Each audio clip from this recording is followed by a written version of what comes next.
Baik, perkenalkan, nama saya Loften Festus Gorwa. Di sini saya akan mempresentasikan tugas psikologi pendidikan dari bab 1 sampai dengan bab 7. Yang pertama dari bab 1, konsep dasar psikologi pendidikan. Definisi psikologi pendidikan ditinjau dari dua sudut pandang yang berbeda. Yang pertama, definisi psikologi. Definisi psikologi secara singkat sebagai ilmu yang mempelajari tingkah laku manusia atau seseorang. Definisi yang berikut, definisi pendidikan. Definisi pendidikan ini sebuah proses untuk mengubah sikap seseorang atau kelompok. Termasuk di B, ruang lingkup psikologi. Ruang lingkup psikologi mempelajari semua tingkah laku manusia yang terdiri dari 6 bagian. Yang pertama, hereditas dan lingkungan. Hereditas atau disebut keturunan. Lingkungan itu seperti sesuatu yang berada dari luar diri manusia. Pertumbuhan dan perkembangan. Pertumbuhan itu seperti seorang anak sudah membaca atau menulis.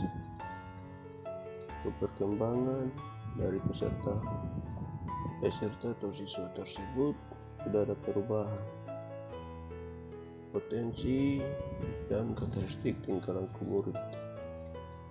Potensi itu seperti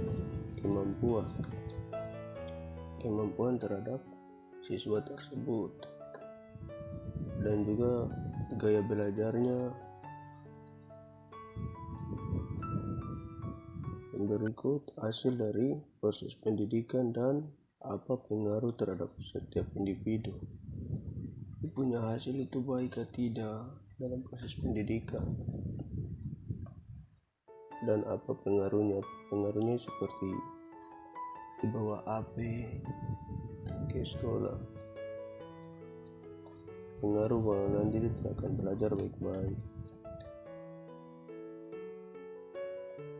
Di setiap individu yang berbeda. Higiene mental dan pendidikan. Higiene itu seperti mental dalam dunia pendidikan. Yang berikut, mengevaluasi hasil dari pendidikan. Mengevaluasi dia punya nilai-nilai, dia punya hasil kerja dari apa yang dibuat. C, peran dan sumbangan psikologi pendidikan. Terdiri dari 6 bagian. Yang pertama, pengaruh, pembawaan, dan lingkungan atas belajar. Tempat yang dibelajar itu dirasa nyaman kah tidak? Lingkungan tersebut dirasa nyaman atau tidak? Terus yang berikut, teori dan proses belajar. Setiap guru atau dosen memberikan materi, itu harus ada teori yang diberikan agar proses belajar mengajar itu berjalan dengan baik dan dapat dimengerti oleh siswa tersebut.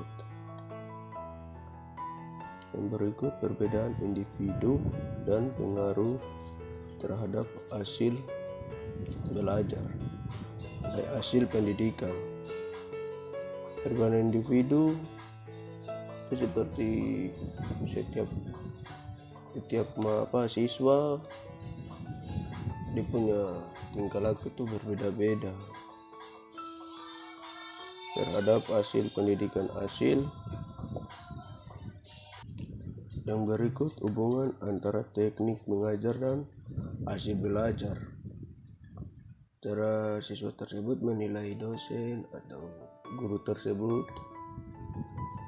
Jadi cara mengajarnya baik atau tidak. Kalau baik ya siswa tersebut senang terhadap dosen atau guru tersebut. Terus teknik evaluasi efektif atas kemajuan dan dicapainya anak didik. Jadi cara belajarnya itu bagaimana sampai dia bisa dapat hasil yang baik. Yang keenam atau yang terakhir, pengaruh kondisi sosial anak didik atas pendidikan yang diterima. Pengaruh kondisi sosial anak didik atas pendidikan yang diterima. Pengaruhnya seperti dia bergaul dengan teman-teman di sekolah agar datang terima rapot, dia terima, dia dapat punya hasil.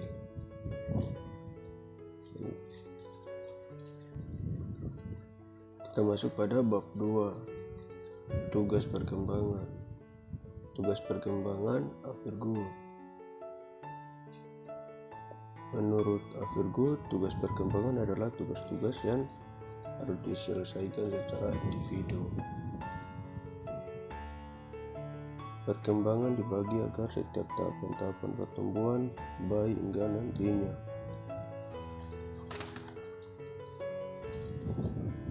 Yang terdiri dari 8. Yang pertama, masa bayi dan kanak-kanak. 2. Belajar berjalan. Masa belajar makan padat, belajar makan makanan padat, belajar berbicara, belajar mengendalikan pembuangan kotoran tubuh, mencapai stabilitas fisiologi, membentuk pengertian sederhana tentang realitas fisik dan sosial, belajar kontak perasaan dengan orang tua dan orang lain, belajar mengetahui mana yang benar dan mana yang salah, serta mengembangkan kata hati. Yang pertama itu belajar berjalan. Dia harus belajar berjalan, latih di jalan dengan pegang dia, baru belajarnya untuk berjalan. Terus belajar makan makanan yang padat, harus kasih dia makan seperti nasi. Terus belajar berbicara, kasih dia belajar berbicara seperti bapak,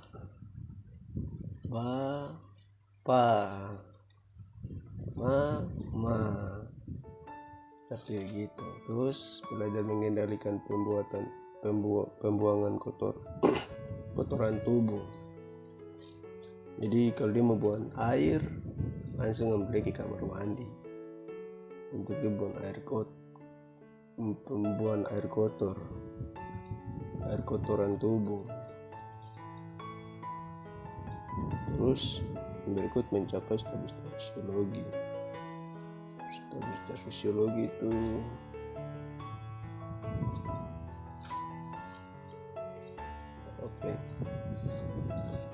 lanjut, bentuk pengertian sederhana tentang realitas fisik sosial.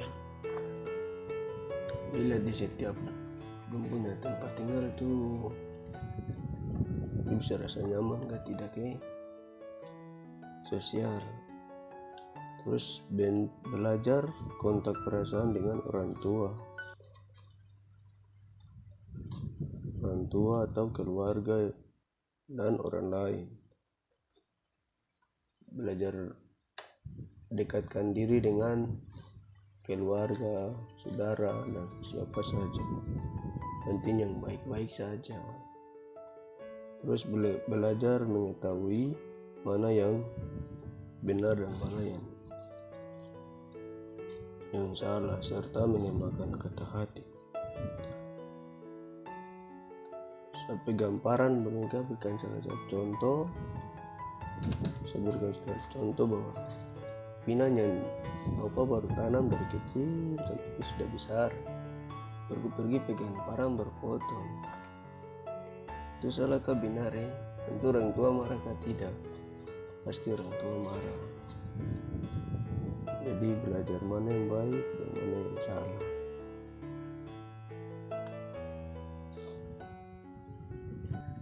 Yang kedua, masa anak di sekolah yang terdiri dari 9.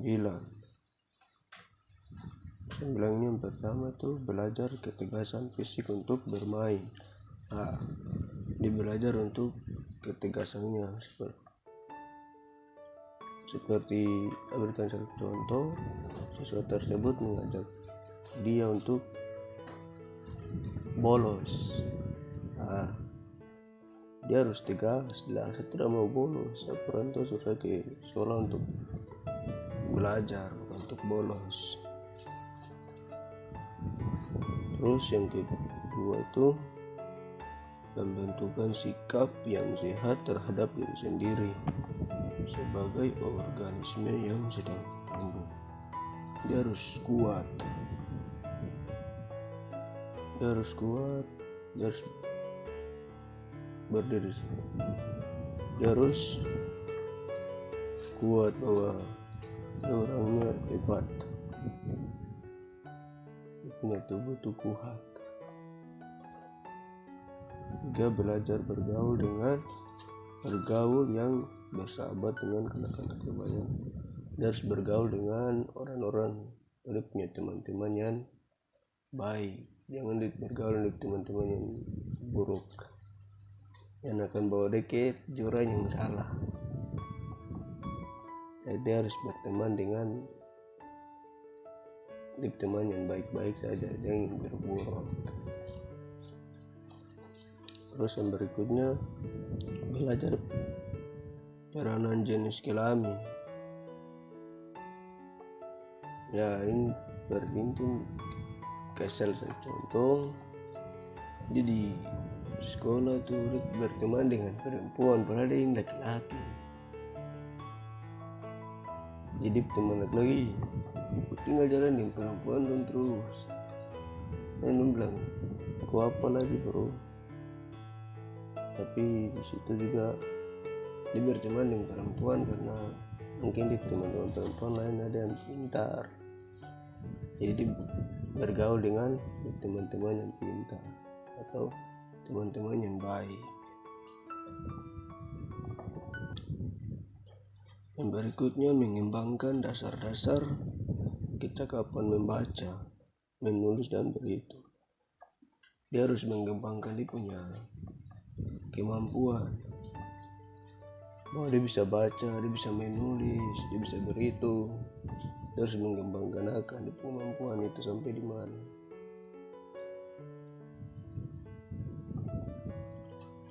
Terus yang berikutnya, mengembangkan pengertian-pengertian yang diperlukan guna keperluan kehidupan sehari-hari. Dia harus mengembangkan dia punya kemampuan di setiap tempat yang ditinggal agar orang-orang di situ bisa lihat dia punya sifat itu seperti begini, orangnya baik, orangnya buruk atau baik. Jadi dia harus bergaul dengan kehidupan sehari-hari di setiap tempat yang ditinggal. Ketiga, mengembangkan kata-kata hati, moralitas, skala nilai-nilai. Dia harus mengembangkan dia punya kemampuan agar dia punya nilai-nilai itu bisa baik dan benar. berikutnya belajar membebaskan ketergantungan diri. Dia sudah naik kelas 5, mau naik kelas 6, dia harus belajar mandiri. Apalagi ke SMP, SMA, apalagi perkuliahan, dia harus belajar mandiri. Tidak perlu bantuan orang tua lagi. Dia harus belajar sendiri, belajar mandiri, agar di tempat yang jauh bisa hidup dengan sendiri. Yang berikutnya, mengembangkan sikap sehat terhadap kelompok. Di punya kelas itu ada dosen berikan tugas, jadi dia harus berikan masukan terhadap punya kelompok agar dia punya kelompok itu bisa waktu datang presentasi itu bisa baik sesuai apa yang dia inginkan. Yang ketiga itu masa remaja yang terdiri dari 5 bagian. Yang pertama, menerima keadaan jasmani dan menggunakan secara efektif. Jadi dia terima yang baik, yang buruk itu dibuang.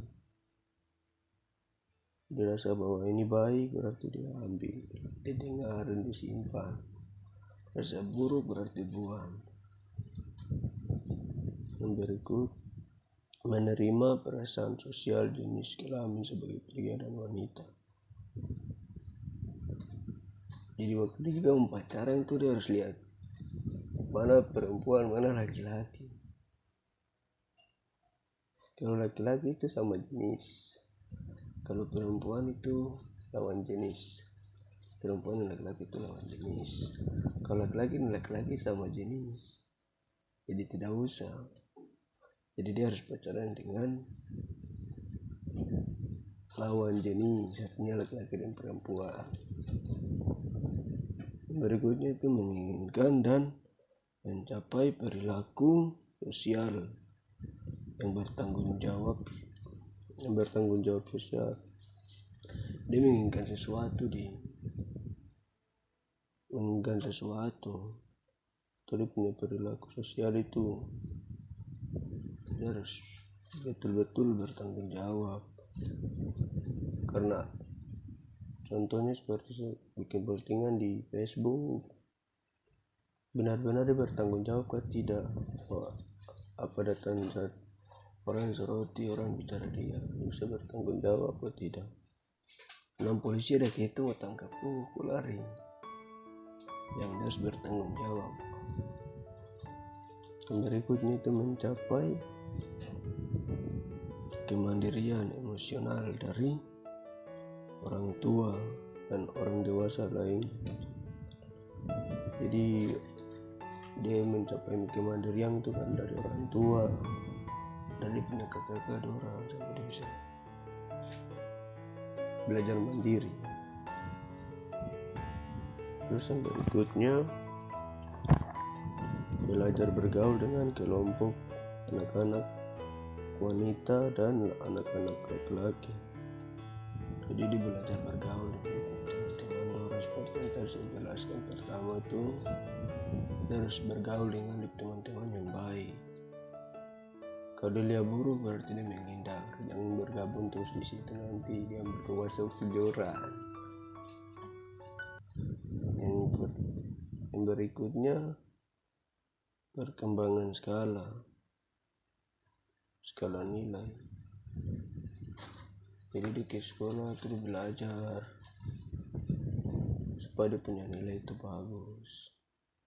Jangan sampai datang terima rapot di orang tua, lihat kok nilai ini bagaimana, nilai ini buruk, sampai aku belajar ke tidak, aku ke sekolah aku ikut pelajaran ke tidak, aku bolos. Jadi dia harus ke sekolah terus belajar supaya apa yang dia belajar itu yang dia akan terima sebagai nilai. Berikut secara sadar mengembangkan gambaran dunia yang lebih kuat. Jadi lihat gambaran pokoknya yang tidak baik. Ada yang baik, ada yang tidak baik. Seperti apa yang tom pakai sekarang ini, dia punya isi dalam itu ada yang baik, ada yang tidak baik, ada yang positif dan ada yang negatif. Jadi salah gunakan salah sendiri. Kalau gunakan baik berarti hasilnya baik. Berikutnya persiapan mandiri secara ekonomi. Jadi di tempat perantauan itu dia harus persiapkan diri, dia harus mandiri, dia harus atur keuangan itu seperti bagaimana, berapa bulan ke depan ini secara gunakan uangnya bagaimana, biar saya bisa makan, saya bisa minum. Dan berikutnya pemilihan dan latihan jabatan. Datang pemilihan ketua kelas kah, ketua BEM kah, dia harus lagi masuk memilih. Kalau dia ada niat, kalau tidak ada niat jangan. Kalau ada niat ya calonkan diri. Yang berikutnya mempersiapkan perkawinan dan keluarga. Ya ini tuh saat kau sudah sukses baru kau siapkan perkawinan. Kau anggap sekali ada modal sudah modal, sudah pekerjaan, baru kau mau kawin silakan, itu punya gaji, kau punya uang, silakan kau pakai bikin apa terserah kau, tidak ada yang melarang. Yang keempat itu masa dewasa awal yang terdiri dari 8. Yang pertama mulai bekerja. Jadi aktif di dalam kantor itu harus bekerja dengan baik, biar dia punya bos itu bisa percaya bahwa anak yang dikerja dia aktif dalam pekerjaan. Jadi kerja itu jujur. Yang kedua, yang berikutnya memilih perasaan hidup. Dilihat baru punya hidup itu sudah baik, sudah benar, jadi harus jalani terus. Yang berikutnya belajar hidup dengan suami dan istri. Jadi kalau dia sudah kawin itu dia punya mantan apakah ditinggalkan, karena dia sudah ada istri, dia sudah ada suami. Jadi fokus pada yang sekarang, jangan fokus pada yang awal. Berikutnya mulai berbentuk keluarga. Dia punya keluarga, dia dapat anak 1, berikutnya ada lagi, dan berbentuk keluarga. Terus mengasuh anak, dia harus didik dia punya anak itu dengan baik. Harus didik dia punya anak itu baik. Bapak baik, harus lebih terbaik lagi. Jadi didik dia punya anak dengan baik. Jangan dikasih dia punya anak masuk di sekolah atau kampus tersebut, atau di sekolah saja. Kemudian sekolah itu luar biasa, guru-gurunya di sana hebat. Jadi bapak kasih masuk dari situ biar dia anak itu hebat dan pintar. Yang berikutnya mengemudikan rumah tangga. Jadi setiap dia punya hubungan keluarga itu sebagai orang tua, sebagai suami, sebagai istri, bertanggung jawab untuk mengelola keuangan atau mengelola rumah tangga itu berjalan dengan baik dan benar. Yang berikutnya menerima dan mengambil tanggung jawab warga negara. Jadi dia di situ sudah dapat pekerjaan sebagai PNS, pegawai negeri sipil. Jadi dia harus tanggung jawab secara penuh untuk mengajar. Kalau guru ya mengajar, dosennya nih mengajar juga harus tanggung jawab. Kalau besok-besok mau jadi guru ya harus tanggung jawab. Berikutnya menemukan kelompok sosial yang menyenangkan. Menemukan kelompok sosial yang menyenangkan. Ketemu orang-orang yang baik dan benar agar kau tidak terpengaruh. Yang kelima, masa usia madya, masa usia dewasa, yang terdiri dari 6.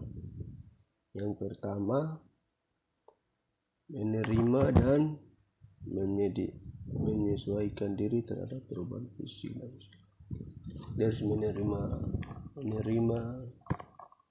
dan menyesuaikan diri agar orang yang diterima itu bisa hargai dia,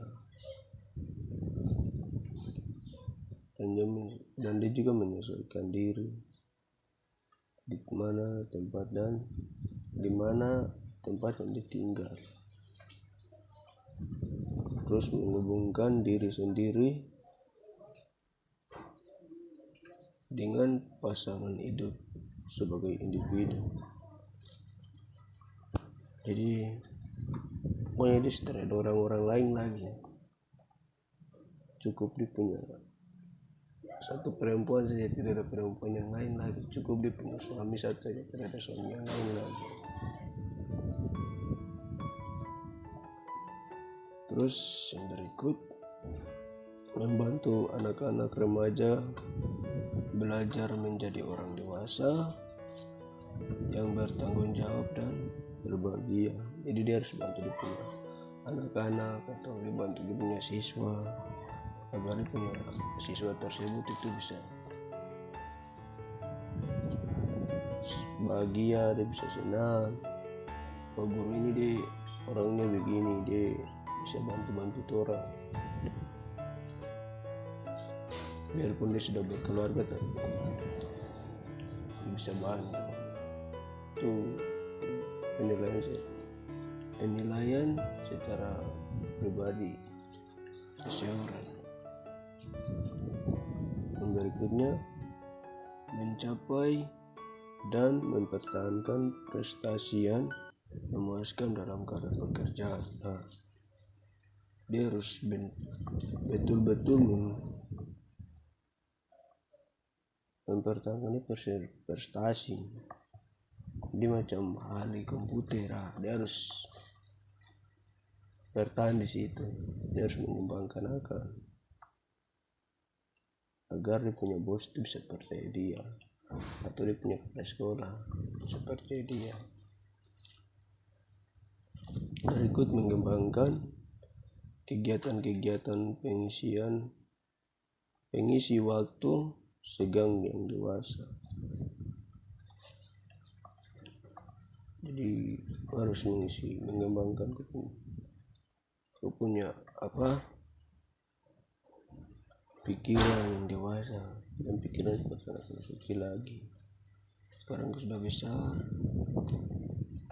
kau sudah bisa memahami mana yang baik, mana yang benar, mendewasakan. Yang berikutnya, mencapai tanggung jawab sosial dan warga negara secara penuh. Dia harus tanggung jawab bahwa dia sudah jadi PNS, dia sudah kerja di kantor, dia harus tanggung jawab penuh.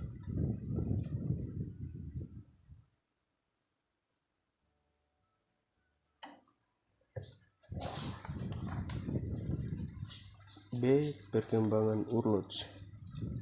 Perkembangan Urlots menyebutkan tugas perkembangan itu adalah sosial. tugas perkembangan pada setiap perkembangan menurut Elizabeth B. Woodward 1978 dalam bukunya Developmental Psychology.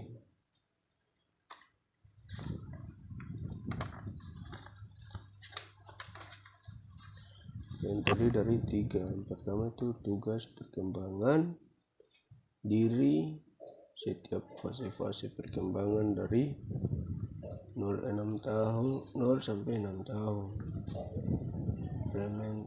Prenatal yaitu masa konsepsi anak sampai umur 9 bulan di kandungan ibu, disebut masa natal.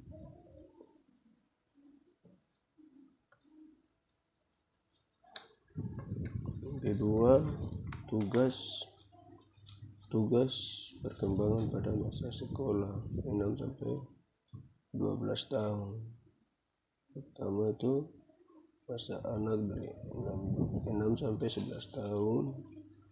Anak belajar menyesuaikan diri dengan lingkungan. Jadi dari 6 tahun sampai 11 tahun itu sudah menyesuaikan diri dengan tempat di mana dia tinggal. Dia harus menyesuaikan diri, harus banyak berbicara dengan sesama. Berikut masa pra-remaja 11 sampai 12 tahun. Anak belajar berontak yang ditunjukkan dengan tingkah laku. Jadi umur 11 sampai 12 tahun itu jadi sudah hebat dari semua orang. Padahal dia tidak tahu bahwa ada orang yang lebih hebat dari dia lagi. Jadi tidak boleh bergantung pada diri hebat. Belum ada orang yang lebih hebat dari orang. Yang ketiga itu tugas perkembangan remaja, adolescence dan dewasa. Ada 3. Yang pertama itu belajar menyesuaikan diri terhadap pola-pola hidup baru. Jadi tempat yang ditinggal itu tempat baru, seperti lingkungan yang dia tinggal terus menyesuaikan diri. Yang ditinggal diam-diam terus, dia harus banyak berbicara, dan dia juga harus kembali punya sifat-sifat dari yang lama itu dibuang, pakai sifat yang baru, hidup baru, semangat baru. Yang berikutnya belajar untuk memiliki cita-cita yang tinggi. Jadi di sekolah itu dia punya cita-cita itu selalu ada. Setiap manusia pasti punya cita-cita ada.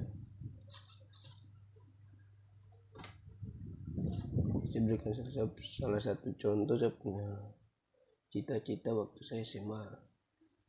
Selesai SMA itu cita-cita itu tidak lain polisi atau tidak tentara. Selesai ujian langsung ke laut daftar. Belum ada pendaftaran polisi, jadi saya ke laut daftar begini. Ukur tinggi badan tidak sampai, ketinggian tubuh tuh diminta 163 dari Polda, tapi saya ketinggian itu sampai 155 saja. Terpaksa saya tidak ikut tes, dan saya keluar dari tempat tes, dari Polres. Keluar tuh saya pikiran, ini saya tinggal, tidak baik juga tidak bagus, tinggal dengan jasa SMA saja. Kepikiran pas di sekolah waktu itu ada tes tes untuk masuk di Uncen dan juga ada di Manado. Jadi saya pilih yang di Uncen. Ternyata saya nama keluar di Uncen. Jadi besok pagi saya ke sekolah, katanya ibu, jalan ibu, untuk tes yang di Uncen ini sudah keluar. Kayak ibu bilang, oh sudah, kup nama juga ada keluar. Ya selalu terima kasih bu. Baru pas waktu saya pilih jurusan PGSD, bilang jadi guru itu bagus. Guru baru anak murid bisa tahu, tanpa guru kita bisa tahu apa-apa. Jadi saya punya pengalaman. Biasanya mau tes polisi tak terjadi, maka bapak dosen dibilang, siapa sini bantuin setir? Saya bantuin setir. Saya bantuin setir dan saya memilih masuk ke PGSD.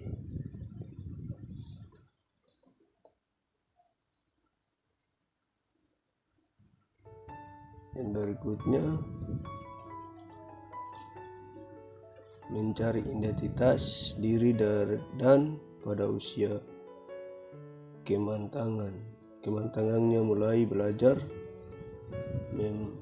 memantapkan identitas diri.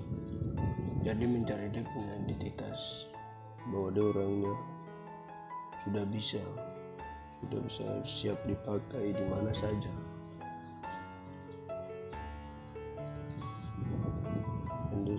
Dia punya identitas diri itu sudah bagus, sudah baik. Jadi dia harus mengembangkan. Jangan tinggal diam saja, harus mengembangkan.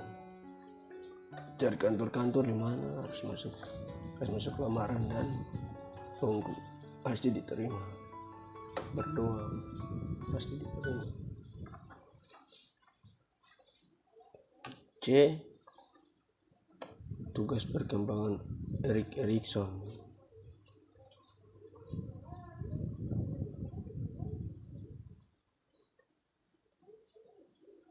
Erik Erikson ini ada hubungan timbal balik antara pribadi dan budaya.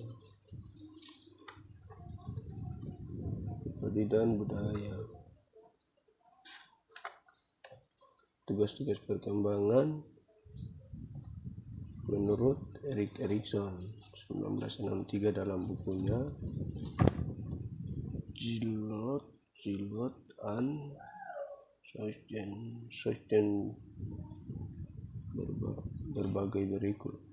Pertama itu terdiri dari tiga. Yang pertama, tugas-tugas perkembangan pada usia bayi dan kanak-kanak dari 0 sampai 6 tahun. Berikut masa bayi dari 1 sampai 5 tahun. Anak belajar bahwa dunia merupakan tempat yang baik dan baginya, dan ia belajar menjadi optimis mengenai kemungkinan mencapai kepuasan. Masa toddler 1 sampai 3 tahun, anak belajar menggunakan kemampuan bergerak sendiri untuk melaksanakan 2 tugas penting, yakni pemisahan diri dari ibu dan mulai menguasai diri lingkungan.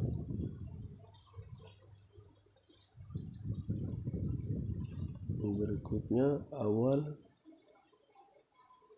masa kanak-kanak 4 tahun, anak belajar mencontohkan orang tuanya. Pusat perhatian anak berubah dari ke orang. Jadi orang tua dia belajar di contoh. Aku kasih 5.000 ke sana, kasih 5.000 ke aku punya kakak, aku bilang dibeli.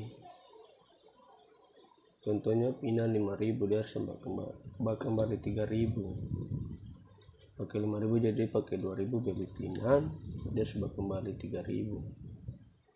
Itu begitu.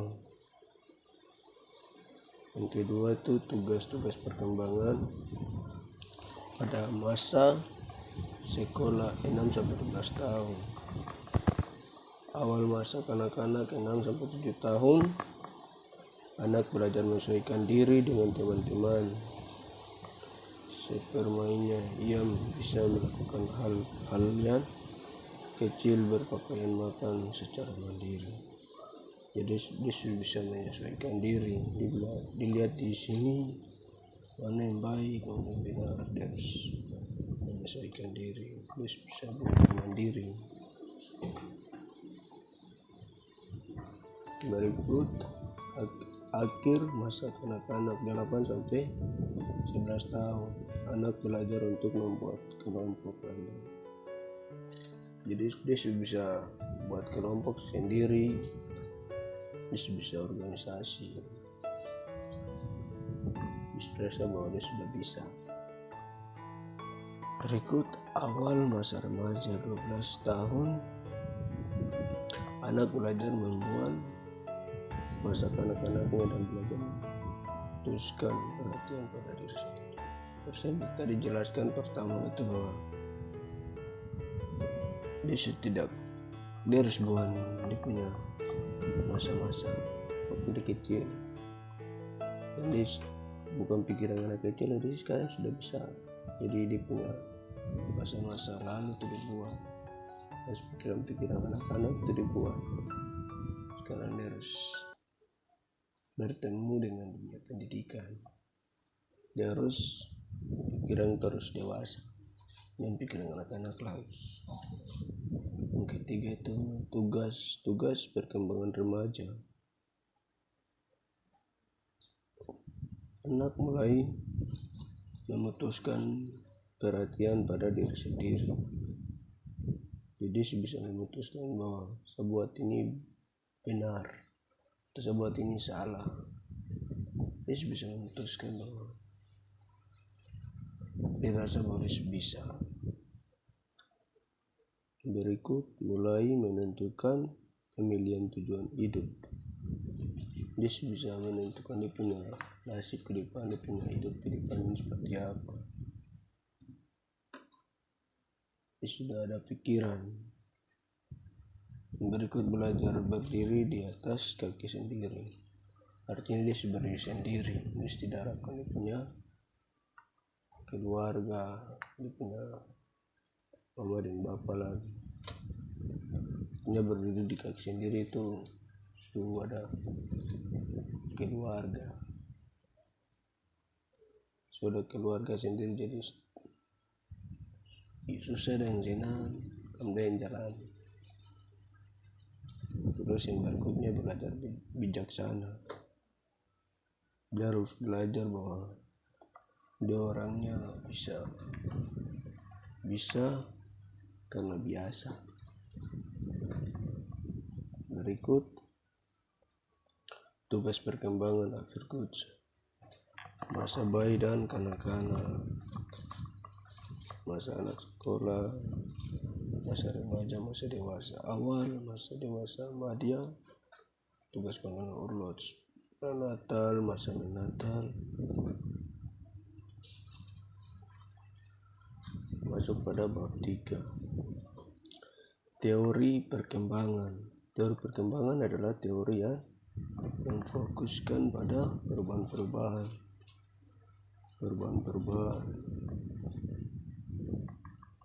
dan berbagai kehidupan, mulai dari konsepsi hingga menjalani kematian.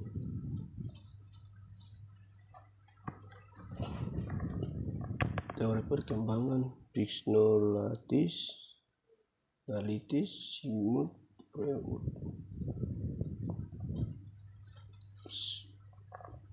Dalam pikiran seorang merupakan alam bawah sadar ini layaknya nafsu. Jadi dalam pikiran manusia itu ada baiknya dan ada yang tidak baik. Dia melakukan sesuatu dia tidak pikir, apalagi konsumsi barang yang dilarang. Itu dia tidak pandang ke siapa, orang tua sendiri dibunuh, apalagi kau tidak pandang siapa kalau gunakan barang itu. Maupun ada 5 tahapan, orang stage atau 2 tahun, 0 sampai 2 tahun, honor stage 2 sampai 4 tahun, valid stage 4 sampai 6 tahun, latensi stage 6 sampai 12 tahun, genital stage 12 sampai 12 tahun sampai dewasa. B. Teori perkembangan kognitif Jean Piaget merupakan proses perainan yang terjadi di jajaran kehidupan manusia. Teori perkembangan belajar perilaku sosial Skinner, B.F. Skinner harus belajar perilaku, harus belajar untuk memahami perilaku orang atau perilaku setiap manusia yang ada di dunia dalam ikatan dengan gurunya, kemudian dan dia harus berpikir bahwa dia punya guru itu orangnya baik, orangnya aktif dalam belajar. Itu adalah anak-anak berusia dari 16 sampai 15 tahun yang sedang dalam pendidikan tingkat SMP. Hal ini karena berusia itu berkesan. Masuk di bagian D, teori perkembangan etologis Erik Erikson.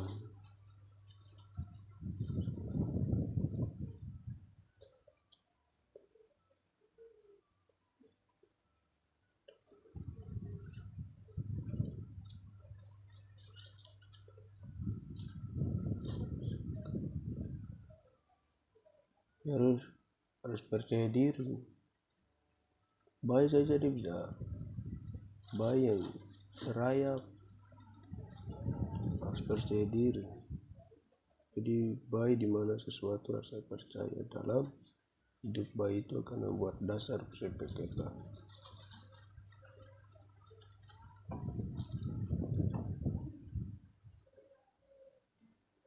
Jadi bayi saja dia percaya diri bahwa dunia ini dia serasa nyaman sekali hadir di dunia ini. Dia serasa nyaman. Itu bayi. Dia belum besar lagi. Kali besar pasti lain lagi.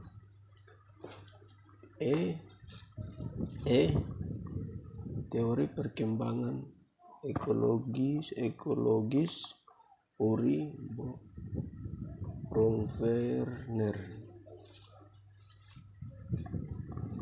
Harus menyesuaikan diri di mana lingkungan yang kau tinggal. Harus menyesuaikan diri agar tempat yang kau tinggal kau terasa nyaman, pasti kau rasa nyaman karena kau sudah biasa untuk menyesuaikan diri. Biar kau tahu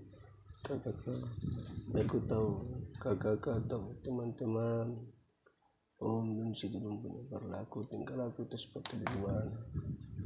Jadi belajar untuk menyesuaikan diri. Bab 4, perbedaan individu. Konsep dasar perbedaan individu.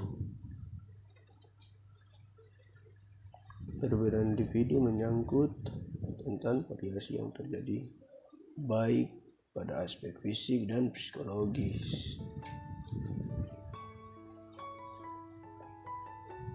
Yang terdiri pendidikan antara suatu unsur utama atau terwujud kurikulum. Harus memiliki kemampuan untuk berpikir, agar berpikir tingkah laku, kemampuan menggunakan bahasa ciri khas. Jadi kau harus cukup kemampuan, kau harus berpikir, dan kau punya ciri khas yang dimiliki dan kau miliki. Kau harus mengembangkan atau memberi respon terhadap pertanyaan yang diberikan oleh guru tersebut. B. Perbedaan individu.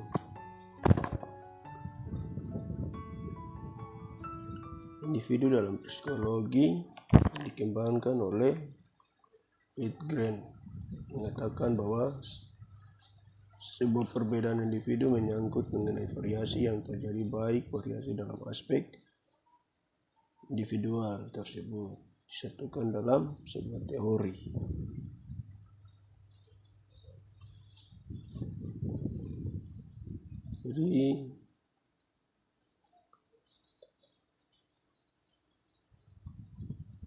Jadi memberikan tugas, memberikan contoh untuk kelompok atau individu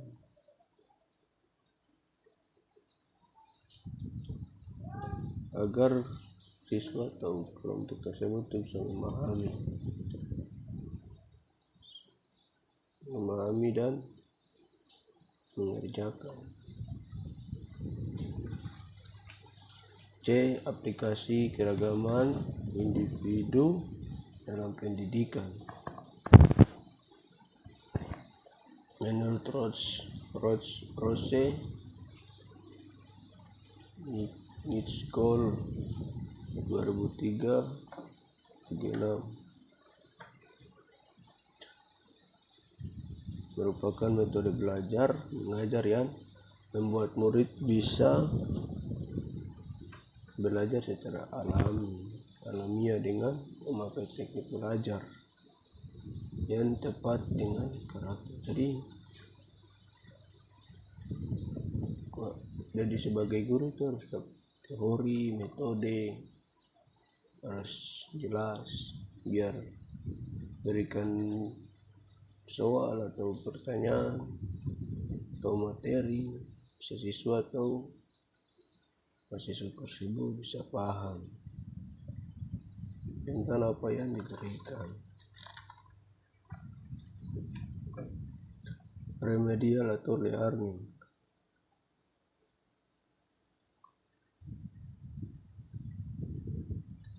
Remedial atau learning itu seperti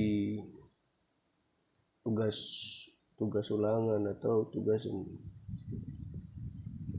diberikan untuk mengerjakan, tapi kau belum kerjakan, nanti kau remedial saja, agar kau punya mata pelajaran atau mata kuliah itu punya nilai itu baik. Jadi kau harus remedial ulang.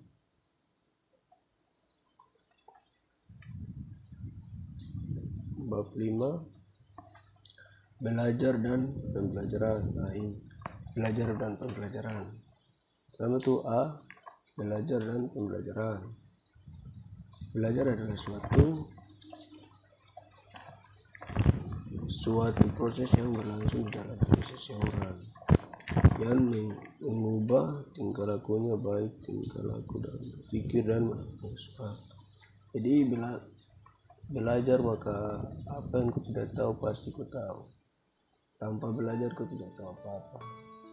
Jadi harus belajar baru kau bisa tahu.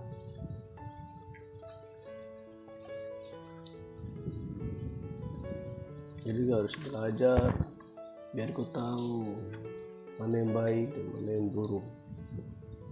Ini faktor-faktor yang mempengaruhi belajar. Yang pertama itu aspek dukungan dari dalam, fisiologi atau psikologi. Harus ada masukan dari dalam, harus dukungan dari orang tua, biar punya pendidikan itu berjalan dengan baik. Terus aspek keresahan diri itu tepat dan waktu. Jadi kau harus datang tepat waktu, tempat yang kau pergi untuk kuliah itu jauh sekali. Contohnya waktu kau tinggal di Dok 9 itu harus datang tepat waktu atau ke tempat tersebut. Terus berikutnya aspek semangat sosial.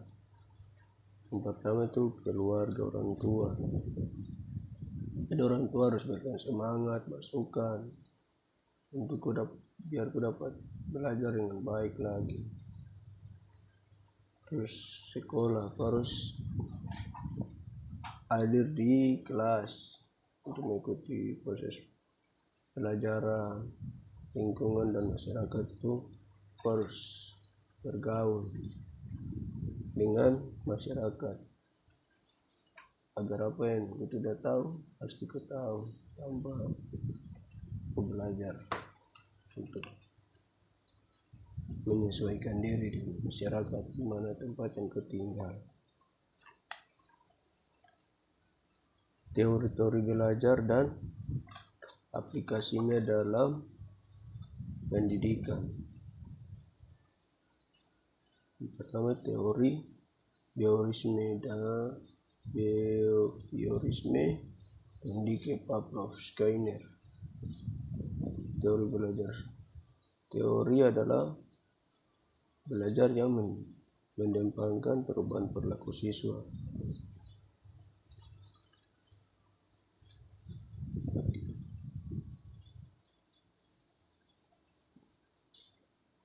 Jadi siswa dia belajar pasti dia tahu untuk mengetahui dia punya latar belakang, dia punya perilaku, harus bimbing dia biar tahu dia punya latar belakangnya, dia punya perilakunya seperti apa, dan juga dia bisa belajar dengan baik.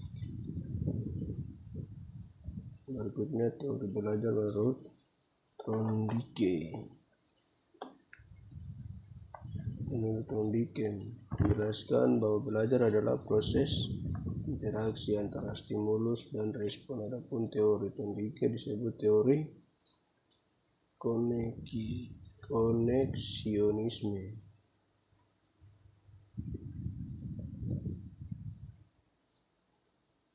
Jadi belajar itu enak, belajar bisa kau tahu mana yang bagus dan mana yang tidak bagus. Jadi belajar boleh kau tahu, kau tidak belajar kau tidak tahu sama sekali. Jadi perlu belajar. Yang berikutnya teori menurut Pavlov.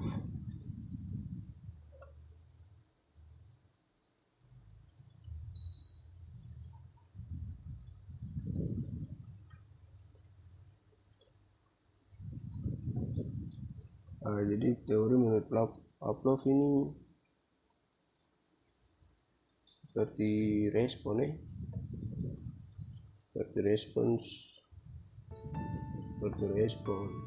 Berikan contoh seperti anjing. Aku makan makanan pokoknya ini terada situ. Aku makan sampai selesai, dia punya tulang-tulang itu.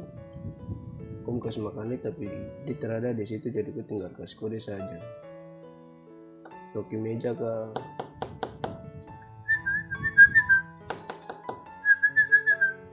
pasti dia datang. Nah itu respon. Dia dengar dan dia respon buat tempo. Dia cepat kemar terada anjing lain datang makan. Dia terada respon anjing lain makan. Terus yang berikut teori menurut Skinner.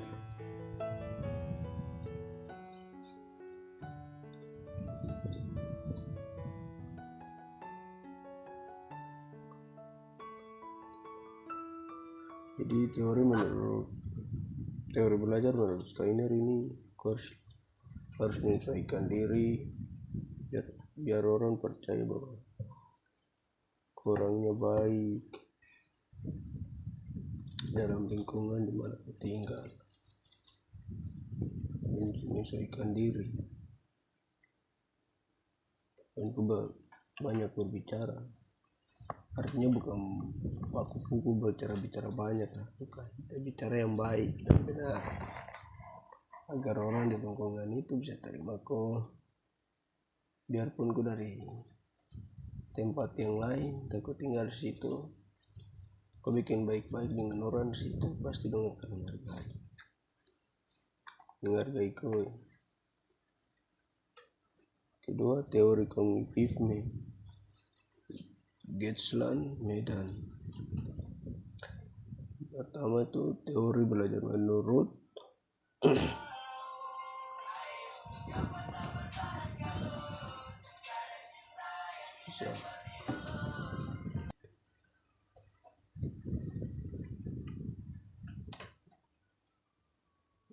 menanggapi bahwa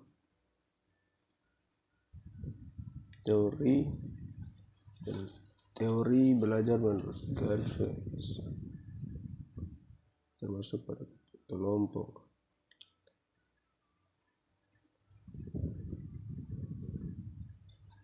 Jadi teori belajar menurut Gestalt bahwa belajar itu mengembangkan diri dan bisa tahu mana yang bagus, mana yang tidak bagus, dan juga bisa dapat pengetahuan yang baik. Terus berikutnya teori belajar menurut Medan, sama seperti menganggap bahwa belajar adalah suatu proses pemecahan masalah menurut Lewin, dan belajar sebagai berikut.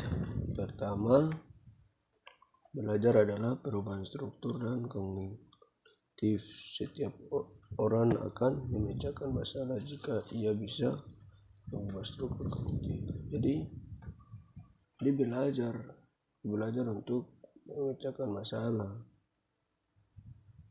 Seperti tugas yang Bapak dosen kasih atau Pak Guru kasih, dia bisa selesaikan. Artinya dia bisa pecahkan akan soal ini susah sekali. Dia belajar pasti dia bisa selesaikan akan. Pentingnya motivasi. Yang berikutnya itu pentingnya motivasi. Untuk saya berikan salah contoh. Untuk saya secara pribadi, saya ini paling senang sekali orang kasih motivasi, entah itu di siapakah. Kalau berikan motivasi, rasa bersyukur sekali untuk menerimanya, karena motivasi itu penting. Kalau besok-besok itu terada, motivasi itu ada di kau. Jadi motivasi itu penting untuk kita. Tiga teori humanisme Maslow progress.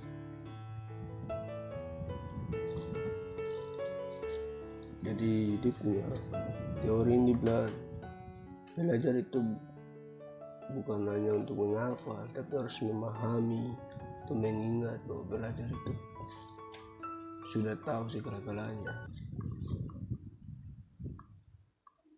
Jadi semua itu butuh proses, atau suatu proses yang perlu kita jalani agar semua itu bisa baik dan mengarahkan kita ke tempat yang kita inginkan.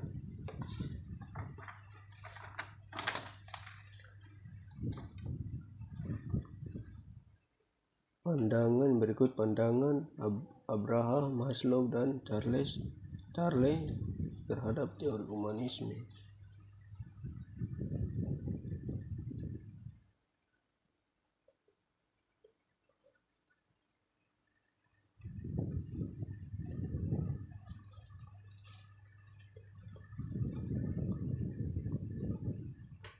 Jadi teori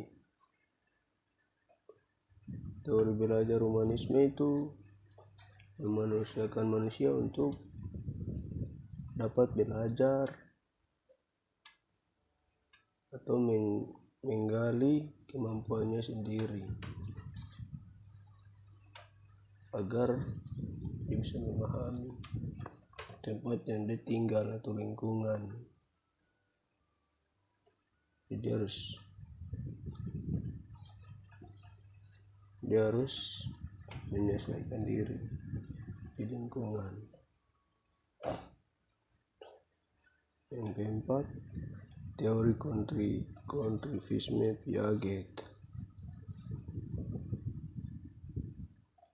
Memahami bahwa belajar sebagai kegiatan yang membangun, menciptakan pengetahuan sesuai dengan pengalamannya. Berikut terdiri dari 4 bagian. Yang pertama, skemata. Skemata itu berupa pengetahuan. Terus yang berikut asimilasi. Asimilasi ini seperti musik-musik yang kita dengar di berbagai daerah. Kalau akomodasi itu sesuatu yang dapat kita memenuhi atau kebutuhan. Kalau keseimbangan itu saya berikan contoh seperti kita naik motor yang beroda 2 seperti beroda 2. Kita harus naik di motor tersebut kita harus seimbang. Terus naik motor seimbang berarti paciku jatuh. Aku seimbang, aku lolos. Jadi hidup tuh harus seimbang. Seperti ikut speed harus seimbang. Aku terus seimbang, tidak tahu apa yang terjadi. Terus ini berikutnya saya berikan salah contoh teori belajar konstruktivisme. Vygotsky menurut ada 2 implikasi. Pertama, teori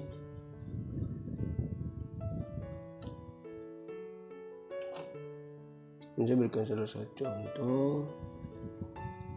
Dosen atau guru tersebut berikan tugas untuk siswa tersebut agar siswa tersebut bisa mengerjakan soal-soal tersebut dengan tepat waktu.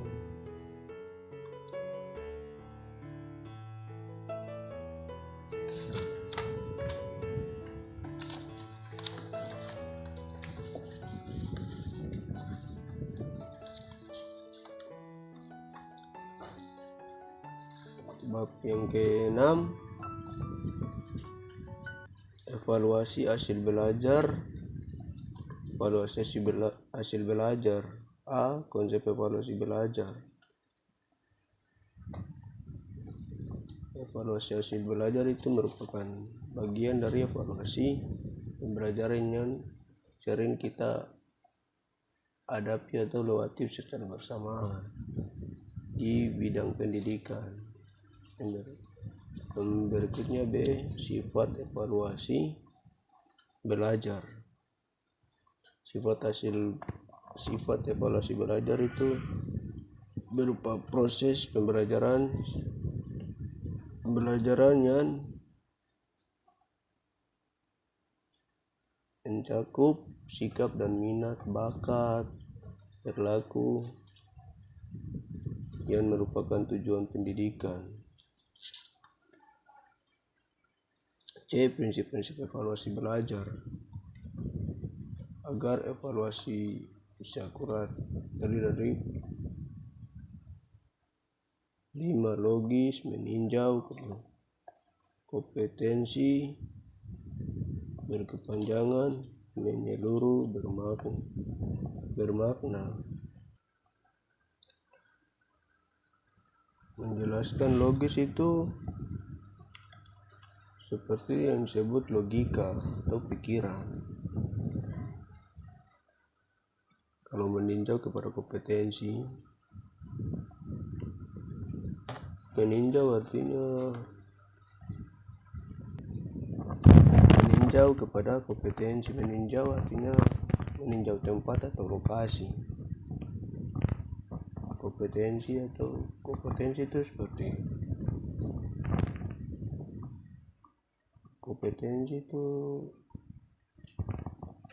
orang di tempat pekerjaan atau lokasi tempat yang kerja itu sudah banyak orang atau belum. Terus yang berikutnya berkepanjangan seperti besok tuh kerja, besok ada pekerjaan, besok tuh kerja tapi ditunda lagi. Terus yang berikutnya menyeluruh ini seperti baku taruh begitu, menyeluruh berbagai macam baku taruh. Yang berikutnya bermakna ini seperti apa yang kita buat bisa bermakna untuk kita, apa yang kita buat untuk orang lain bisa bermakna untuk orang lain. Kemudian itu memperoleh hasil penilaian yang baik. Berikutnya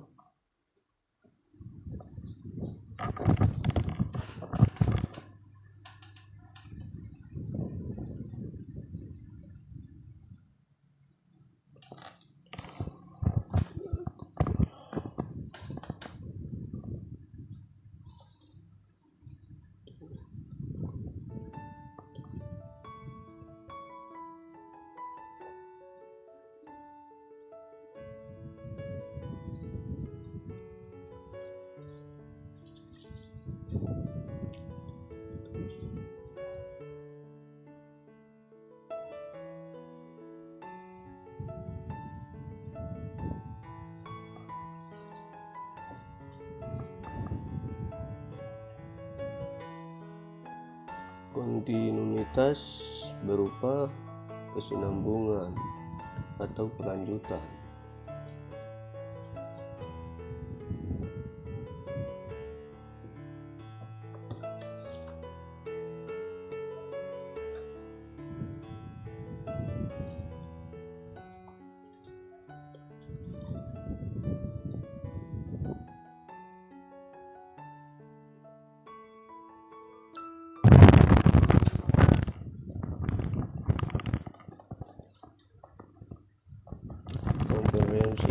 Komprehensif itu seperti mewakili sesuatu yang dilihat dengan kacamata lebih luas dari menyeluruh.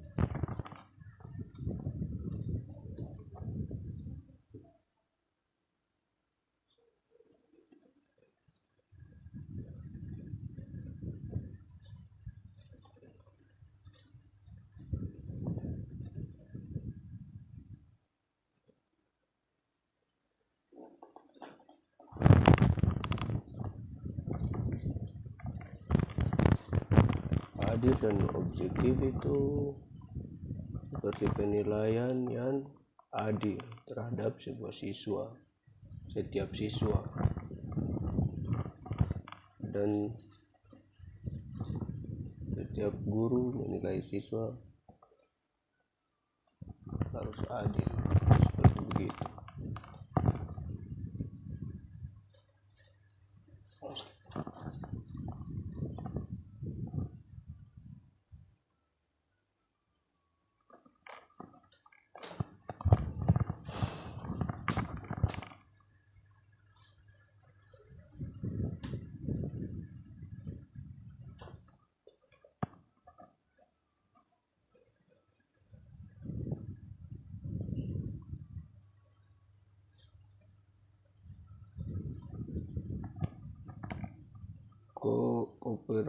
Kooperatif itu berupa sekumpulan strategi pengajar dirancang untuk mendidik kerja yang sama kelompok dan interaksi.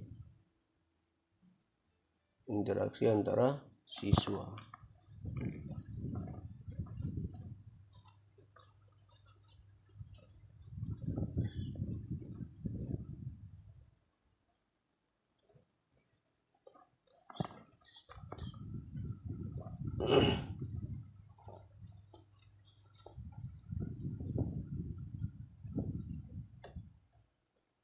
Praktis itu seperti mudah dan senang. Praktis itu seperti mudah dan senang. Evaluasi diagnostik itu berupa proses. Terus yang berikut evaluasi selektif.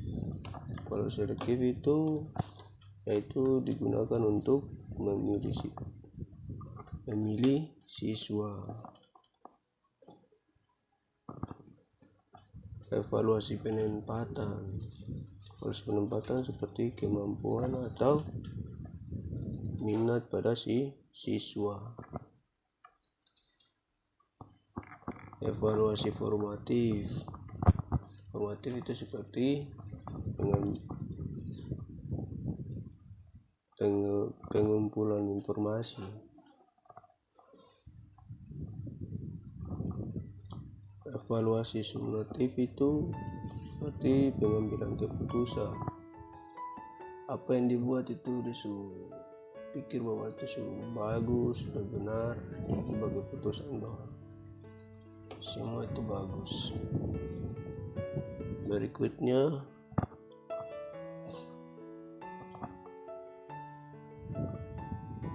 evaluasi konteks. Evaluasi konteks itu berupa gambaran secara rinci. Terus evaluasi input. Evaluasi input seperti input nilai raport, input data-data. Berikutnya evaluasi proses.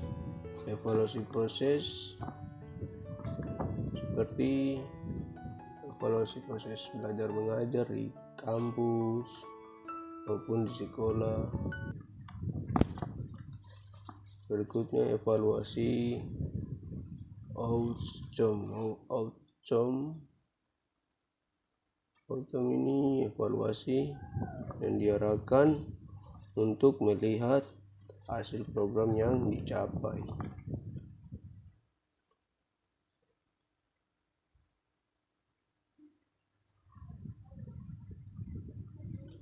Terus evaluasi input. Evaluasi input seperti yang tadi itu input nilai-nilai raport,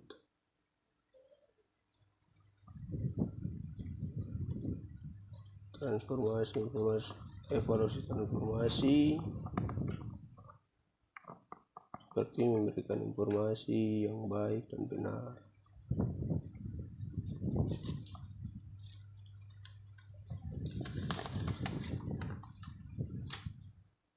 Masuk di D, fungsi evaluasi belajar. Evaluasi pembelajaran adalah mengetahui sejauh mana kemajuan perkembangan. Fungsi evaluasi belajar itu mengetahui bahwa pembelajaran itu sudah sampai di mana. Setiap guru atau dosen yang masuk berikan pertanyaan, hari ini kita kuliah sampai di mana. Hari minggu yang lalu kita sampai di mana.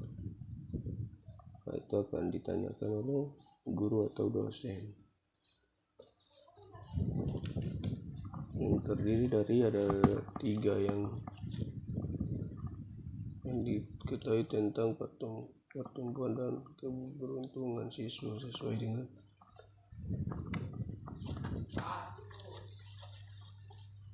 bab 7 diagnostik kesulitan belajar tersebut DKB. A. Konsep dasar diagnostik kesulitan belajar. Artinya siswa tersebut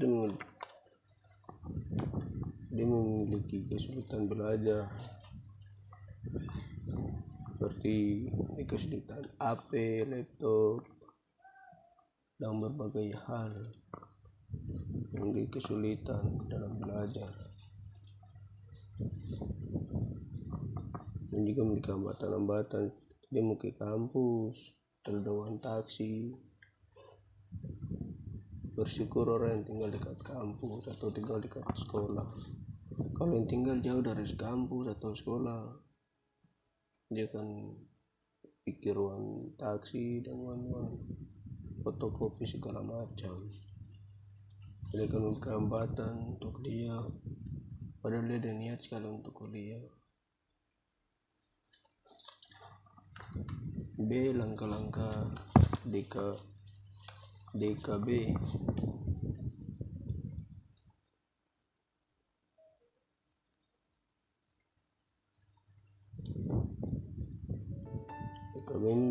mempengaruhi pada proses belajar. Pertama itu pendidik sebagai pembimbing murid dalam pembelajaran. Sebagai guru pasti dia akan membimbing murid itu untuk belajar. Kedua itu alat serta berbagai hal pendukung. Jadi guru tersebut kalau dia ada dapat HP lebih atau teman tersebut dapat HP lebih, berbagi kepada temannya tidak ada, supaya bisa juga dapat mengetahui informasi. Yang ketiga atau yang berikut, berikan penilaian sesuai kebijakannya. Ini tuh menyangkut seperti guru tersebut memberikan nilai untuk siswa tersebut, tapi dilihat kembali dia tidak pernah kumpul tugas dan juga tidak ada dalam kelas. Begitupun seperti dosen tersebut memberikan nilai kepada mahasiswa tersebut. Dia harus ambil kebijakan yang benar-benar untuk memberikan nilai kepada mahasiswa tersebut. Ini dia bisa lihat kembali mahasiswa tersebut kumpul nilai atau tidak, kumpul tugas atau tidak, tepat waktu atau tidak, ada dalam kelas atau tidak. Berikutnya, murid memiliki lingkungan sekitarnya untuk mengembangkan usaha. Murid tersebut memiliki nyaman kalau dia sudah di lingkungan di mana dia dapat belajar. Berikutnya, memiliki kurikulum yang pas terhadap pola belajar. Jadi guru atau dosen tersebut memberikan tugas atau memberikan pertanyaan sesuai dengan kurikulum yang pas terhadap siswa atau terhadap siswa. C. Tindak lanjut DKB. Jadi guru atau dosen harus memahami siswa tersebut, harus mengerti siswa tersebut,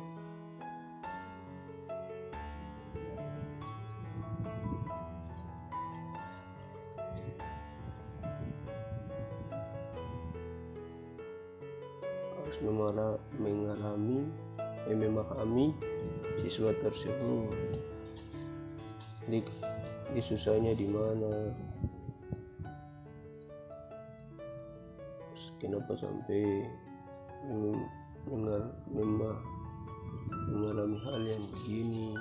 Harus dosen atau guru tersebut memahami tentang siswa.